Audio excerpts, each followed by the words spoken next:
Good evening, everybody, and welcome to the Touch Tennis Show. Again, we are outside. We are having some absolutely glorious weather.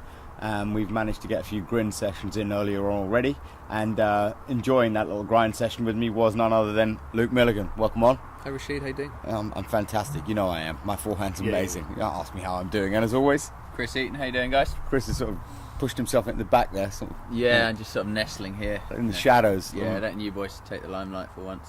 Trying to be in the shadows, but Well, he's wearing a better t-shirt than you, let's face it. He is. He's wearing a touch tennis I t-shirt. think he's just a better human than me, so... Well, and in fairness, I think his forehand's better than yours at touch tennis. His forehand's better than mine at anything. I'm not going to argue with that at all. It's fine. Maybe, have a little battle of that later on. This is a backhand game, so I've got him on this. You're quite happy with that. This I'm not looking forward to, but we'll see. I think we're going to have to find a way to squeeze this into the show and see whether or not Luke's made of the stuff we've all credited him with being. Luke reached the third round of Wimbledon on his debut. Before Andy Murray, you were the first man to do that.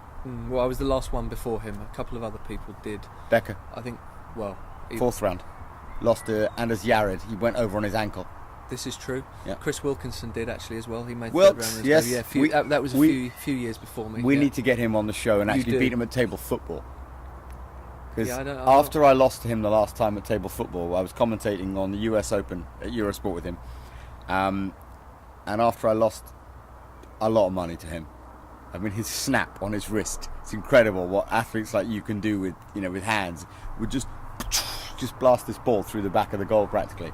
I bought a table and practiced for years. And for 10 years, pretty much, I practiced at table football and never got a chance to play him again. Chris, I'm calling you out. We're playing table football, whatever it takes. I'm sure he'd be up for that. We've got to get him on. He's a good guy.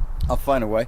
Chris, what did you think of Wimbledon, the big issue on everyone's lips? Andy Murray, we have a British male winner. Yeah, it's great. It's great for the sport. It's great for the, how it's going to develop in this country. Obviously, I've heard lots of people saying different things about it, but I think it's just fantastic for it's a nice little boost for the game. As a coach at the moment, I'm actually experiencing it. Loads of people are trying a bit harder in their practice sessions and really putting it in. So it is fantastic for the game. I'm slightly surprised at how the final went.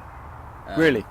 Yeah, I mean it's tough to call Murray and straights for that one. I think the odds were pretty stacked for that. Yeah, I mean, I'll be honest. I thought Djokovic would probably sneak it. Yeah. I thought he was actually playing better tennis. Leading up, yes, he was, wasn't he? But I felt that Murray was certainly ready to win that slam, and he, obviously he was feeling good. It was just he hadn't really been pushed by any of the top names before he got there. Sort of the Verdasco was self-inflicted. Right. So he could have beaten him. Yes, more easily, probably in 4 rather than in 5. Yeah, exactly. Maybe not straights, but I thought the hole that he got into was not purely Verdasco's doing. Yeah, but he did great to get out of it. But no, it was a fantastic tournament, very entertaining. Yeah, I was talking about the touch tennis All England. Yeah, I don't care about what happened over there at SW19, but that was also an interesting weekend in the middle. We were thinking about having that on the weekend just gone. Can you imagine how many pullouts we'd have had from heat exhaustion and death? Good. We wouldn't have had a draw. Yeah. I'm afraid. Yeah. As it was, we ended up with a 74-player draw, the biggest we've ever had. Wales almost got there today. They had 70 people turn up. 14 for a fun event for schools, 14 to 16-year-olds. 70 people turned up and battled it out, which was really good. But Marcus Willis wins another major. Yeah. What's that about? Hey, what can you say? The guy wants it more. Yeah. He wants it more than most of us, and he's a great player. I think because he'd lost about 400 quid at Corals on the roulette machine. He knew he had to win. 300 runner-up wasn't good enough. He had to win. There's nothing like having a bit of extra incentive, is there? Yeah. Nothing with Wilbon. Nothing ever surprises me. If he switches himself on the tennis court as well, you see it with him too. There are certain weeks where that he's kind of in it, and he's gonna be a handful for anybody on the tennis court and on the touch tennis court, where movement is less of a factor. Yeah, I mean What do you think it is that separates Marcus Willis from Andy Murray? Is that a serious question? No, dead serious. What is it that, because 4 kebabs a week? a week, a day. I mean, let's be honest. I mean, we're talking about Willis here, but seriously, what is it that separates? I mean, I look at these guys, and from a layman's perspective, I see him having. Okay, I know he's got an odd grip, but he can clock the ball. He moves incredibly quickly and early. And this is how I see it. What is it? Is it just work ethic at that level? For me, without being too disparaging about the Wilbon, it would be some certain technical elements, certain elements of kind of consistent day in, day out self-discipline, and kind of building a mentality that readies you to play very, very top level tennis. And that mentality thing spills over into the physical, spills over into kind of the practice and the good habits on the court and stuff like that. Right. So but certainly, look, it's not a very easy comparison to make, because Andy's top of the tree at absolutely everything, and he's built a mentality over the last 5, 6, 7, 8, 9, 10 years that has enabled him to win 2 Grand Slams, and arguably he's going to probably go on and win some more. So it's quite a big gap from that point of view. I mean, I suppose what I'm getting at isn't just, is there something that can be done by governing bodies? Is there something that can be done by coaches? Is there something that can be done? I mean, surely, Andy winning a slam is going to be inspiring for the rest of us anyway. We're going to see kids thinking, I can do this. Because up until, I know the US Open's a slam. We all know it's a slam. But, you won one of those as well. When are you going to win the real one? Because everyone in Britain, it's the only major that you'll ever be measured by is the All England. Henman wasn't remembered for the fact that for a serve volleyer he made the semis of the French. And in fairness, he beat better clay courters on his way there than Sampras did when he did it in '96. That's true. He beat guys like Ignacio Cella. Do you remember? That guy was a good clay courter. Very good clay courter. Leathered Cella as well. Yeah, he killed him. And they were sitting around. I remember hearing this. The guys were sitting around at the French, talking, the Spaniards, about how they were going to deal with that short slice he was hitting, because no one could figure it out. He'd just go 1, 2, come in, and there was. And so I think he played an incredible. No one talks about it though. The semi-finals of the French, they all talk about Wimbledon. The semi-finals of the US, they don't talk about that either. It's one of the things actually with Tim though. In general, like people never really gave him enough credit for how mentally tough he was and how smart he was on the court. Like, I think whenever he used to lose to Sampras in that Wimbledon semi, they'd always say, he hasn't got it mentally. Yeah. But actually, that was probably his biggest asset. Like you said, to make the semis of the French the way he did, was absolutely outstanding. And he had to be so smart. If he deviated from his plan, he was going to get chewed up by those guys. Do you remember when he was set up against Sampras and 5-6 second serve, tie-break second set against Sampras, and he went for a second serve at about 105 down the tee, and Sampras just teed off on a forehand. But I don't think that was a bad play. Sampras has got to be expecting one out to his backhand, second serve 5-6, but instead Sampras just turned, just destroyed one. So he was very, very close. Very, very close. He was unbelievable. It was actually interesting watching him talking about Andy winning Wimbledon. Yeah. Because he was actually talking about, again, kind of the as you said, like US Open. He's won a Grand Slam, but the attitude of most people was almost, okay, that's great. It was almost like that's a warm up. So now you've done that, you can win Wimbledon, yeah. Okay, yeah, off you exactly. go. And actually, the pressure for him to deal with the pressure the way he did was amazing. Those 3 match points, when they came and went, I got 50-1 on Djokovic, I'm afraid, and I put a little money on him for a laugh. I put a $5 on him. I thought, well, you know what? The thing is, like, I'm looking at that, and I'm like dancing around the kitchen watching it, like literally heart in my mouth. Yeah, trying to imagine how what must have been going through his head at the time. I think he's thinking that, we all know Jez Green did a little bit of work with me physically about 2 years ago. He's probably thinking, I got 18 more to go. It's just a mountain to climb, that pressure. Probably not. No? Probably okay. not. Well. Probably not. No, it's a funny one because as a player, you always sort of. He would have been feeling pretty calm at the first one. 40 love up as a player, you're thinking feeling pretty good here. Soon as it's 15-40, you lose like 50% of that confidence. Right. Then as soon as it's 30-40, you've got about 1.5% of that. Because that point, that 40-30 point, that's like everything. Because the thing is, you're sitting there in the chair at the change of ends, and if you're going out to serve for a match, you're thinking, okay, I want to get to 30 first. I want to get a foothold in the game. Right. You get to 30 first, even if you're 30-15 up. Yeah. You're kind of at a set-up point where you can give yourself your game points. So if you get there before your opponent, you're happy. Exactly. You go 40 love up, you're thinking, okay, this is great. Good. But then, as Chris said, like one of those goes by, okay, the second one goes by and it's like, right, okay, now this is, and that point would have been probably, I would guess that, the tightest he felt. Yeah.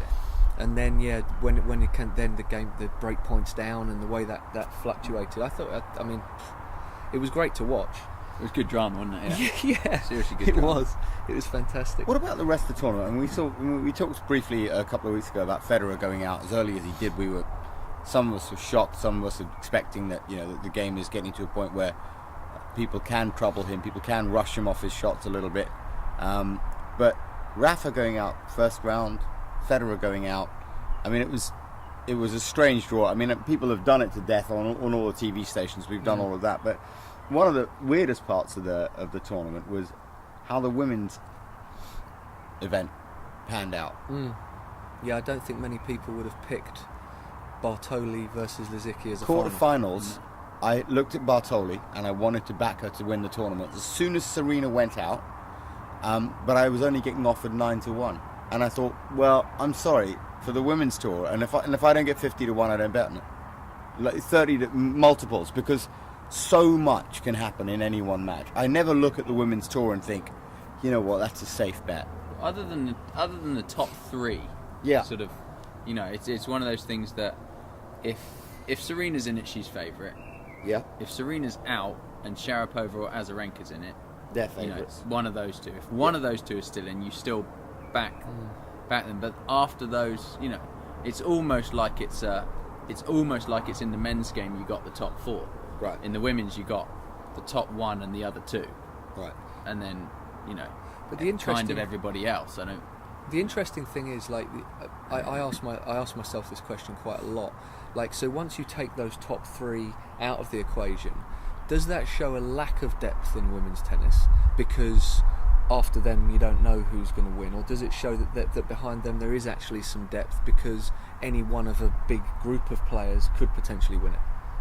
Does that make sense? I don't know what way to read that one, because those three. I mean, Serena's just lit it up all year. Sharapova's form hasn't been as good as it was last year, for sure. Yeah. But then once those three were out, I'm thinking to myself, literally anyone could win this now, which made it actually quite interesting for me, because you knew that there was going to be, potentially a new Grand Slam champion, and any one of those people who are in the quarters could have walked away with it. Yeah. Yeah. Again, unless you're getting 16 or something to 1, slightly better than the number of competitors still left in the draw. I wasn't too keen on betting on anything there. What I was surprised at, I made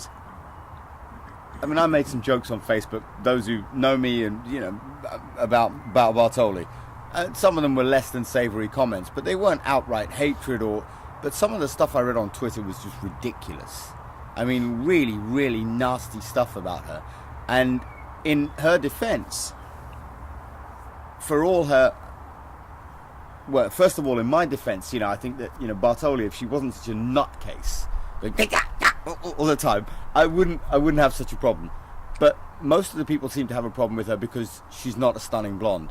And I think if Sharapova had those same antics, no one would care. And in fairness, Sharapova shouts. Yeah, Sharapova screams like an animal. So does Castillo. Is that her name? The one who beat her. Screams like she's being maced and kicked in the shins. Lasha de Brito. That's the one. Lasha de Brito. She's actually toned it down a little bit over the last couple of years as well. Didn't sound like it. My God. But Bartoli, I think from my personal experience with her. Yeah. she's really she's very different off the court than she is on the court. You know, the bits of time I spent like around the WTA tour, she's always one of the friendlier people. She's quite quirky on the court, and when she gets in her zone, she has a few little idiosyncrasies. And she's also remarkably intelligent. She very, very, very much so, and she's actually a lovely girl, like really, really lovely girl. Right. And I mean, when I'm, you know, all the stuff on Twitter that people were writing about and some of the things that were said, I just think, you know, she's achieved something that very, very few people will be able to achieve. And she's done that because, regardless of what other people think about the way she did it, she's actually exceptional.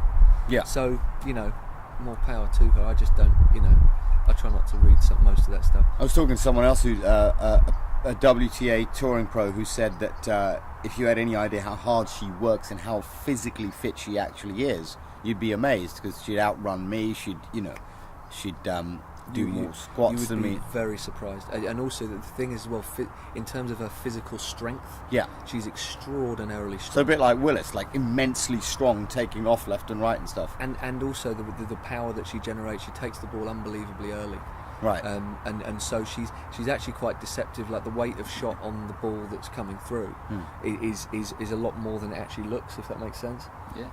So I mean, it's a surprise to see her win a Grand Slam, but she's a good player. Now, I mean, the elephant in the room, and I'll say this: she's won a slam, but what does it say that a woman can be, an athlete, can be 25, 30 pounds overweight, is what she, maybe an exaggeration, I'd say 2 stone, and still win a major at the very top and earn the same money as Andy Murray did. When Andy Murray works 4 to 6 hours a day in the gym, practically busting his guts.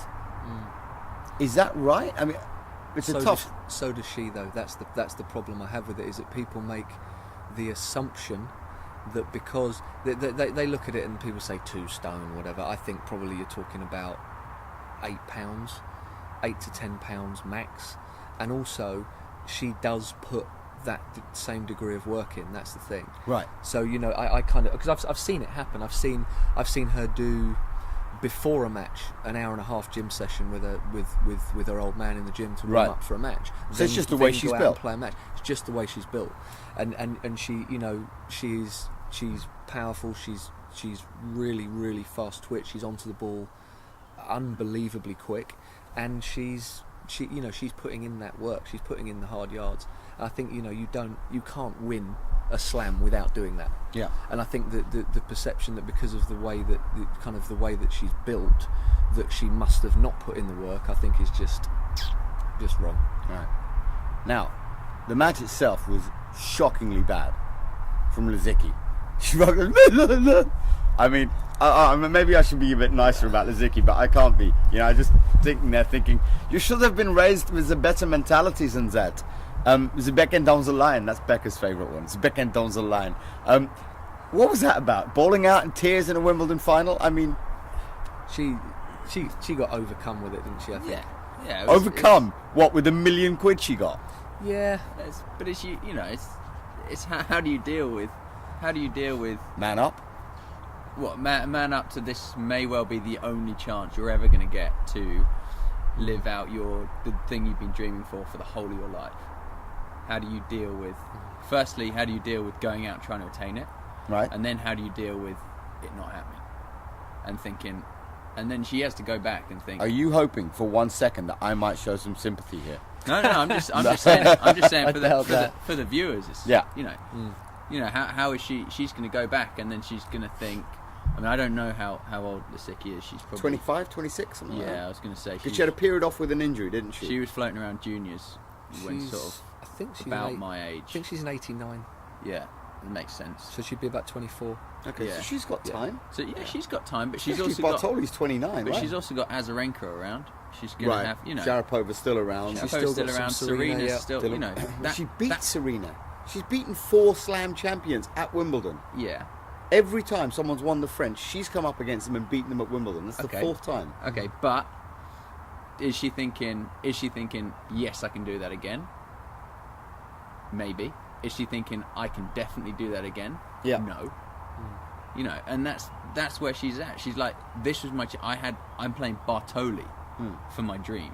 Right, rather than Serena. Rather than Serena and or Sharapova or something like that. Getting schooled. And I'm coming in as 50-50 in this match. So, you know, how you can understand her crying at that, because, you know, she may well be thinking that was my chance. And I'm just getting cuffed. Very big chance, and I'm blowing it. Yeah. And I don't know what to do. And the interesting thing is, as well, is that the final that Bartoli played a few years back, her level of performance was nowhere near what she'd played through the whole tournament. She kind of froze a little bit as well when she played that final, and this one was someone who was probably in the same boat that she was, and she probably knew that as well. I always think there is something to that. Like, she's probably looking at Lisicki thinking, well, I know how you feel, and if you feel anything like I felt when I played my first women's final, I'm not going to give you a minute to breathe. I'm going to give you nothing. And she actually, I think, really took the bull by the horns from the word go. Didn't give Lisicki any time. And, you know, it all got on top of her very, very quickly. That first set was just gone like that. Yeah. And then I think a little bit panic. She was done, chopped it up, made herself a big steak. Exactly. Sorry. I couldn't resist. But talking of taking the bull by the horns, there was Elliot Mould playing against Sean Thornley. I've got this clip because I want to show you something that we've called the chosen one. It was the best shot of the tournament, without a shadow of a doubt. There was some pretty crazy shots. There was a lob you hit against Pearce. There was Marcus Willis hitting one round the net. But from the Touch Tennis All England at the end of June, this, without a shadow of a doubt, ladies and gentlemen, is the shot. I hope you enjoy it. Daniel Bourne, Stefan Housel. Here. Daniel, can you go on court?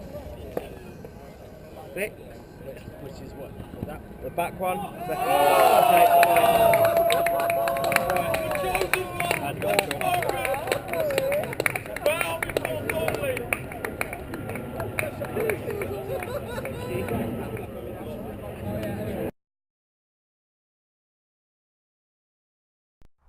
Alright, so how is someone hitting that shot? So you guys would know more than me from, you know, being more experienced touch tennis players, obviously. Is he meaning that? Is he meaning that to spin and bend up like that? No. Not a chance. No one is meaning to make that bend. Sorry, Sean, but no one's that good. If he means that, that's a whole different The rest level. of the field would retire if he meant that. Yeah. I mean, he went back like this and tried to hit it like that, and what happened was he ended up coming round it, and there was a bit of a wind that day going this way. And so it just went up, and Elliot walked in and it was the turn that happened because of that flick, like that. I mean, if he'd flicked it like this, Elliot would have had a play. But he flicked it, as you can see, the racket sort of moves inside of the ball. And so it starts to nerf on its way up and round over Elliot. And heartbreaker for Elliot.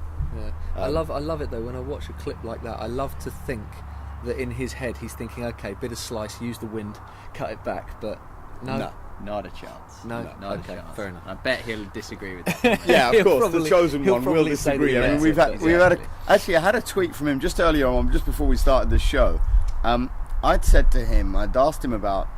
Actually, I've got pseudo-Fed tweeting me back, saying that he appreciates, you know, the not Roger Federer. Oh, the fake Twitter. Federer on yeah, Twitter. Pseudo-Fed. Yeah. He's been tweeting me about my shot. He says he appreciates my efforts to emulate him. Humble, #humble. I thought that was great. Sean Thornley, I'd asked him whether or not he thought Carl Edmund would be any good at touch tennis, and he's, you know, well, I included Carl in the call, and he goes, would for sure have the biggest forehand in the sport. One thing is for sure, we would clean dubs up. This is the guy who was my doubles partner and who's just bailed on me. He's looking further afield now. Yeah. Nice. Just quality, isn't it? This is how you dump me for doubles. This is how you do it, Sean. Thanks, you're a hero. What do you reckon of Carl Edmund at touch tennis? Get him out there. He's got some serious racket head speed. You know, I reckon he'll serve well, and I reckon he'll generate a lot of speed on his forehand. You might have to do more regular ball change with him. Yeah, right. He might be a ball breaker.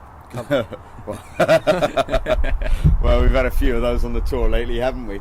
Talking of which, you know, there's several people moaning about breaking balls. Johnny Shacklady was moaning because he kept on snapping them. He was hitting the ball so hard. I had a rally with him, fun, alongside Chris, and he got cramped just after he served, and he was on one leg. And he still beat you in that rally. Oh, come on. It was like the funniest I saw rally. that one as well. I couldn't stop laughing during the rally. I was trying to hit past him, but I was laughing too much. And he was diving all over the place. Funny, his cramp wasn't that bad that he couldn't run around the court after winning the point. I was like, well, hang on a second, Johnny. You know, if that's legitimately cramp, you're lying on the deck, you're not getting up. But yeah, he managed to do it, and Marcus took him down in 5, with him moaning about everything under the sun.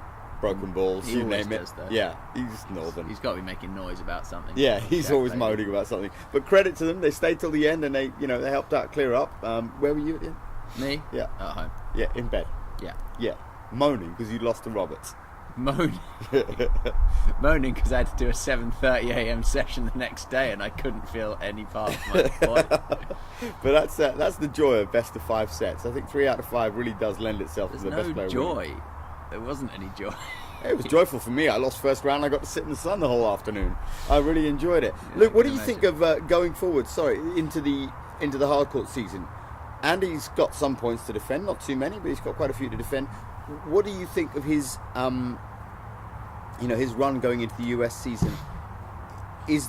Obviously the pressure is different now. He's now a multiple, he's a double slam winner. He's not just a guy who's won a slam. He's not a Krajicek. He's somebody that people are looking at as, this isn't a Michael Stich. This is someone that has won 2 majors. Suddenly the club's different. It's different to Del Potro, for example. Del Potro, Kafelnikov, yeah, Thomas Johansson. Kafelnikov won more than one. Did he? Yeah, oh, yes, he did. Absolutely, you're right. Yeah. He won the Australian Open and the French Open. Yeah. I was keeping my trap well and truly shut there. I always just remember his French Open win. I'm going to test your knowledge here. Who did he thank when he lifted the trophy at the Australian Open? I don't know. 1999, Pete Sampras. Lifted the trophy up. There. Yeah. He said, oh, by the way, and Pete, thanks for this. Because Pete didn't show up. There. Yeah. That's amazing. Because he knew couldn't get through him. Kafelnikov was the guy the year before when he lost to Sampras 1-2 in love. He went and shook hands with him and he said, how could you do that to me? Smiling on it, a little bit of a smile, but I'm a professional tennis player. How could you do that to me in front of all these people? Guy was number 4 in the world. He just did him 1-2 in love, and he was just like, well, that's for the French. That was Pete. Yeah. That's for the French. Yeah. Ooh. Oh. But on that lovely note, degrading the show as always, I want to thank you very much for coming on the show, Luke. I hope you enjoyed a little bit of the touch tennis we battled out earlier on. I did. Christopher? Always a pleasure, guys. Take care. This is our last show of the season, so if you had any questions for us, you want to tweet them in, we'll answer them off air. If you want to be abused, you can just send me personal messages on Facebook, and I'll be happy to oblige with some banter. But we haven't had a chance to record the touch table tennis session between Luke and Chris, so what we're going to do tonight is we are going to record it, and we're going to post it up later on.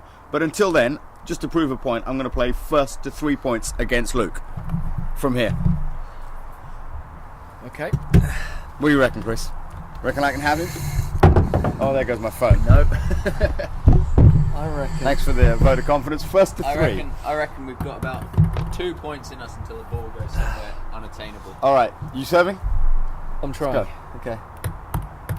Yeah, 1 love me. Yeah, 2 love me. Yes! 3 love me, vamos! What a great way to end the show. To deal with. That's very difficult to deal with emotionally.